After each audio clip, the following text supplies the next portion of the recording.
नमस्कार। चर्चा में एक बार फिर आप सभी का स्वागत है। मैं हूं संजय उपाध्याय। जैसा कि हर बार मैं आपसे यह बात बताता हूं, आपके साथ साझा करता हूं कि चर्चा है में हम उन विषयों को लेकर आते हैं जिन पर लगातार बातें हो रही हैं, स्थानीय स्तर पर, राज्य स्तर पर या फिर देश में या विदेशों में, जिसकी चर्चा है, जिसकी प्रासंगिकता बनी हुई है। कुल मिलाकर आप समझिएगा, उन बातों की हम चर्चा करते हैं आपके साथ। समझ लीजिए कि उन बातों को हम साझा करते हैं आपके साथ जो कि चर्चाओं में है। कहीं ना कहीं आपने सुनी होगी, कहीं ना कहीं एक वाक्य, एक शब्द ही सही, लेकिन उसका दोहराया होगा। कुल मिलाकर आपकी उसमें रुचि होगी किसी ना किसी रूप में। चलिए, तो कुछ ऐसे विषयों को लेकर आज भी हम फिर से चर्चा करते हैं। बात यही है कि देखिए, सबसे पहले तो अगर छत्तीसगढ़ की बात करें तो यहाँ निकाय चुनाव होने हैं। निकाय चुनाव में बहुत से ऐसे विषय हैं जो कि छाए हुए थे, लगातार कहिए हेडलाइंस बने हुए थे। और हेडलाइंस क्यों बने हुए थे? क्योंकि एक ऐसा विषय निकल कर आया था, जब ओबीसी का मुद्दा था, ओबीसी अन्य पिछड़ा वर्ग जो मुद्दा था, उसे लेकर कांग्रेस एक प्रकार से सवाल कर रही थी भारतीय जनता पार्टी से और पूछ रही थी कि 50% आरक्षण की जो बात की जा रही है, आखिर उसमें कहाँ कैसी कमी रह जाती है, क्या कुछ होता है जब वो सूची जारी होती है। जवाब भी दिया जाता है। जवाब समझिए वैधानिक रूप से दिया जाता है, कानूनी कसौटी पर कस कर दिया जाता है, संविधान के वो सारे अनुच्छेद बताए जाते हैं, सुप्रीम कोर्ट का आया वो निर्णय बताया जाता है जो भी हाल में ही आया था। कहा जाता है कि जो भी प्रावधान हुआ है, 50% से ज़्यादा रिजर्वेशन हो नहीं सकता। 33 जो सीटें थी, जो जिला पंचायतों की जिलों की संख्या 33 है, 33 जो सीटें थी, उन 33 सीटों में आरक्षण का जो प्रतिशत जाकर बैठता है वो लगभग दोनों को मिला लिया जाए तो जो ठहरता है वह एक मार्जिन है। और उस मार्जिन के बाद ही ओबीसी की स्थिति या फिर उसकी स्वीकार्यता सुनिश्चित की जा सकती है, उसके बिना नहीं। और वो प्रतिशत जाकर जहां ठहरता है उसके बाद सीटों की संख्या बचकर 33 में से सिर्फ 13 रह जाती हैं। बाकी सीटें उस आधार पर, उस समीकरण के हिसाब से जो सुप्रीम कोर्ट ने बताया था, वहां जाके ठहरती हैं। तो अब यह विषय बना हुआ है। हालांकि दोनों ही दलों ने अपने अपने प्रत्याशी घोषित करने शुरू कर दिए हैं। भारतीय जनता पार्टी ने तो शुरू ही कर दिया है, कांग्रेस भी बहुत जल्द अपने प्रत्याशी जो हैं, उम्मीदवार जो हैं, उतारेंगी। क्योंकि इस बार सीधा निर्वाचन होना है अध्यक्षों का, महापौर का सीधा निर्वाचन होना है। पिछली बार अप्रत्यक्ष प्रणाली से निर्वाचन हुआ था, इस बार प्रत्यक्ष प्रणाली से निर्वाचन होगा। मतलब जनता सीधे अपना महापौर चुनेगी और साथ ही अपना पार्षद भी। तो ये एक विषय बना हुआ था जिस पर मैं चर्चा कर रहा हूं।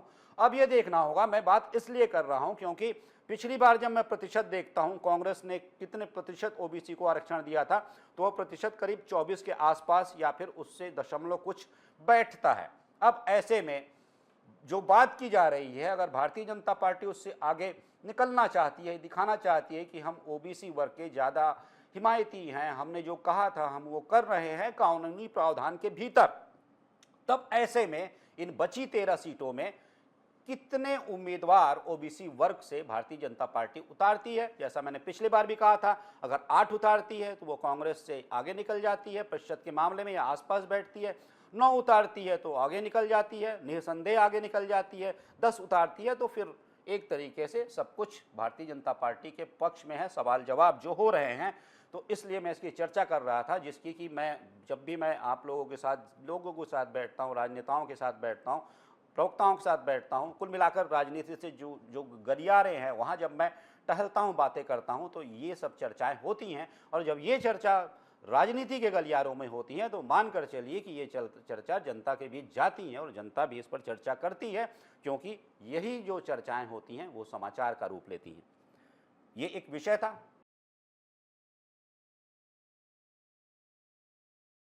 दूसरा विषय इसलिए भी महत्वपूर्ण है, मैंने जैसा कहा कि विषय कहीं का भी हो सकता है। ये दूसरा विषय आ रहा है अमेरिका से, लेकिन बड़ा महत्वपूर्ण विषय है। विषय इसलिए बड़ा है क्योंकि प्रत्यर्पण का एक मामला है। समय समय पर बहुत से ऐसे लोग थे जिन्होंने कि भारत की अकूत संपदा लूटी, या फिर कहिए एक तरीके का धोखा किया, ठगा, चाहे वो बैंक हो, चाहे किसी प्रकार का कारोबार हो, या फिर पैसों का, फाइनेंस का किसी प्रकार का लेन देन हो, या फिर कुछ ऐसी आतंकवादी गतिविधियां हो जिसमें वो संलिप्त, सम्मिलित रहे हैं, कुल मिलाकर उसमें आरोपी रहे हैं। लेकिन उन्होंने देश विदेश में, विदेश तो मत कहिए, अलग अलग देशों में अपने ठिकाने बना रखे हैं, एक तरीके से शरण ले रखी है। लेकिन बहुत से ऐसे उसमें से लोग हैं जो कि वहाँ की भी जेलों में हैं। लेकिन भारत चाहता है कि वो जो लोग हैं वो भारत को सौंपे जाए, क्योंकि वो यहाँ के अपराधी हैं, वो भगौड़े हैं, उन्होंने यहाँ की संपदा लूटी है, यहाँ का धन लूटा है, या फिर देश के साथ किसी प्रकार का उन्होंने वैसा अन्याय किया है जिसकी सज़ा मिलनी चाहिए। तो अब ऐसे लोगों को भारत लाने की कोशिश जो है वो साकार होती दिखाई दे रही है। ऐसे लोग जो कि विदेशों में शरण लेकर रह रहे हैं, उन्हें भारत लाने की कोशिश साकार होती दिखाई दे रही है, क्योंकि भारत ने पिछले वर्षों में हर स्तर पर, हर मोर्चे पर, चाहे वो कूटनीतिक स्तर पर हो, चाहे न्यायिक स्तर पर हो, वैधानिक स्तर पर हो, कोशिश की है कि उन्हें लाया जाए। बताता हूं कौन कौन है वो। पहली बात है तहव्वुर राना है, तहव्वुर हुसैन राना इनका पूरा नाम है। ये जो है, ये नाम क्यों आता है और ये चर्चा आज मैं क्यों कर रहा हूं, यही एक विषय है, बड़ा विषय है, क्योंकि अमेरिका की सुप्रीम अदालत ने उनके प्रत्यर्पण को मंजूरी दे दी है। मतलब अब उन्हें प्रत्यर्पित उसे किया जाएगा। उसे क्यों किया जाएगा प्रत्यर्पित? क्योंकि वो बहुत दिनों से ऐसी कानूनी लड़ाई लड़ रहा था अमेरिका में रहकर, लेकिन अब उसके प्रत्यर्पण का रास्ता तब साफ हो गया है जब सुप्रीम कोर्ट ने उसकी याचिका, अमेरिका की सुप्रीम कोर्ट ने, सुप्रीम अदालत ने उसकी याचिका निरस्त कर दी है और ये कहा है कि प्रत्यर्पण हो सकता है। मतलब कूटनीतिक मोर्चे पर, न्यायिक मोर्चे पर, वैधानिक मोर्चे पर भारत की एक बड़ी जीत है। और अब जब ये जीत मिलती है तब हमारी नज़र, या फिर जो पूरे देश के लोग हैं उनकी नज़र उस सूची पर भी जाती है कि आखिर कौन कौन है। अर्शदुल्ला है जो खालिस्तानी आतंकवाद या कहिए उससे जुड़ा हुआ है, उसकी बात चल रही है। विजय माल्या है, नाम तो बहुत सुना होगा आपने, 9,000 करोड़ रुपए का कर्ज लेकर फरार हैं, अता पता नहीं था, फिर बाद में पता चला कि उन्होंने शरण ले रखी। हाँ, महत्वपूर्ण एक बात और, विदेशों में जिन लोगों ने शरण ले रखी है उसमें से 1/3 लोग अमेरिका में ही शरण की स्थिति में है। मतलब समझिए 1/3, एक तरीके से इन आतंकवादियों, इन भगौड़ों की आश्रय स्थली जैसा हो गया है। यह भी चर्चा में है, मीडिया डोमेन में है, जैसा मैं पढ़ रहा था। विजय माल्या 9,000 करोड़ लेकर वो फरार हैं और डिफॉल्ट मामले में भारत में वांछित है। 2016 की बात है, जब उसने भारत छोड़ा था, तब से उसके प्रत्यर्पण की लड़ाई हर मोर्चे पर लड़ी जा रही है, चाहे विदेश मंत्रालय हो, सीबीआई हो, ईडी हो, जितनी एजेंसियां हैं अपने अपने स्तर पर, या फिर संयुक्त रूप से भी, सम्मिलित रूप से भी यह कोशिश कर रही थी। लेकिन एक ये सफलता, जैसा मैंने बताया, वो मूली है। नीरव मोदी है, हीरा व्यापारी है, इसने भी ऐसा कुछ किया है। 14,000 crore PNB, Punjab national bank उस समय जो था, पीएनबी के ये पैसे थे जो लेकर वो फरार है। अब बताइए, उस समय ये स्थिति बनी थी कि हाहाकार की स्थिति थी और उस बैंक के डूब जाने की तमाम अटकलें थी, बातें थी। हालांकि तब सब कुछ संभला, सरकार ने संभाला, एजेंसियों ने संभाला, लेकिन अब इसकी भी कोशिश की जाती है। साथ में और भी बहुत से लोग हैं, लिस्ट बड़ी है। छत्तीसगढ़ की बात करें, मैं क्यों कह रहा हूँ चर्चा है, क्योंकि विदेशों से निकल कर आती है, देश से तार जुड़ते हैं और एक तार छत्तीसगढ़ से जुड़ जाता है। सौरभ चंद्राकर, महादेव सट्टा ऐप का वो आरोपी, यह भी विदेश में आश्रय लिए हुए है, शरण लिए हुए है। इसके भी प्रत्यर्पण के लिए सरकार, एजेंसियां लगातार प्रयास कर रही हैं और कुछ हद तक, जैसी जानकारी है, कुछ सफलताएं भी मिलती दिखाई दे रही हैं, क्योंकि बहुत से ऐसे डॉक्यूमेंट जो कि उन देशों में दिए जाने थे, उनकी भाषा में दिए जाने थे, वो भी काम पूरा हो चुका है काफ़ी पहले ही। तो ये एक बड़ा विषय है।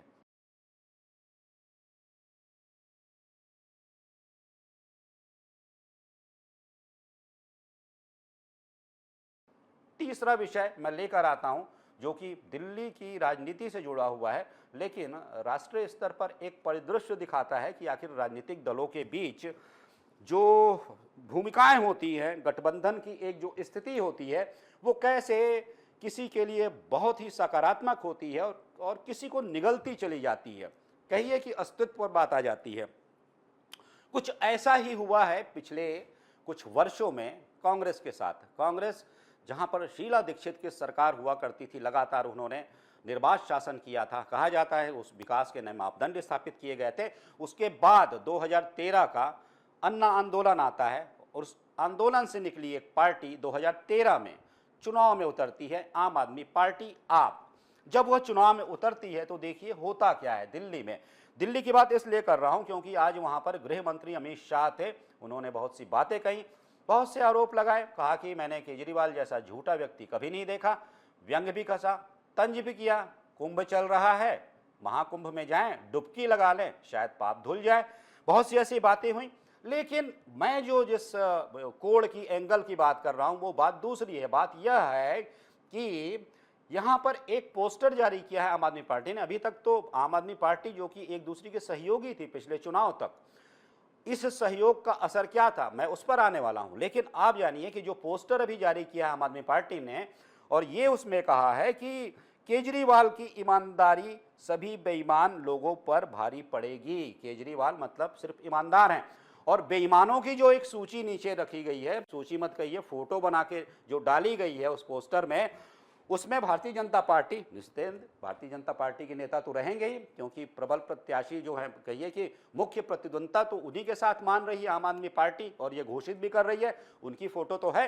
साथ ही साथ राहुल गांधी की भी उसमें फोटो है। अब समझिए, पिछली बार तक जो उनके साथी हुआ करते थे, गठबंधन के अभिन्न मित्र हुआ करते थे, इंडिया अलायंस में अभी भी वो आपके साथी हैं, सभी के साथी हैं, तब उनका भी उसमें, उनकी भी तस्वीर, उनकी भी फोटो लगी हुई है।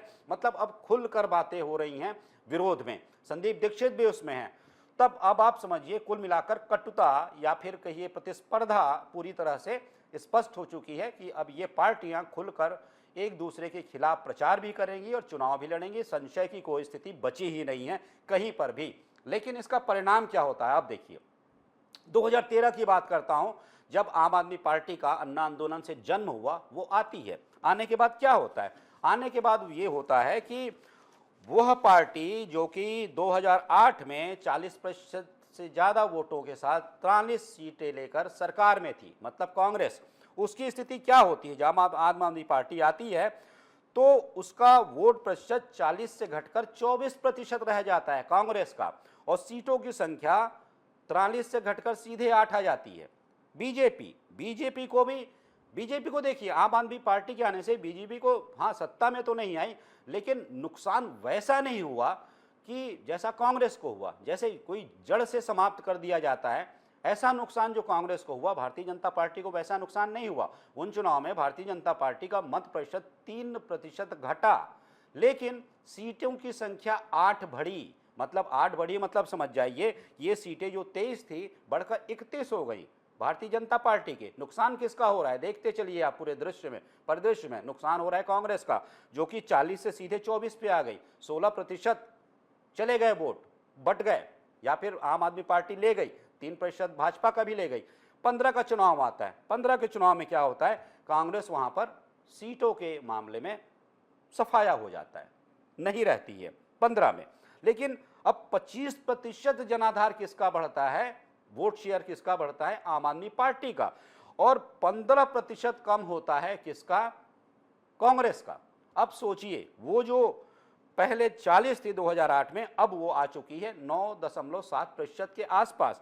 और यह पार्टी जो कि उसके साथ कहिए कि बाद में जुड़ी थी, लेकिन अभी इन चुनाव में वो आ गई है कितने? 54% पर। भारतीय जनता पार्टी को सिर्फ 1% का नुकसान होता है। मैंने कहा कि कभी बहुत ज्यादा नुकसान भारतीय जनता पार्टी को नहीं हुआ।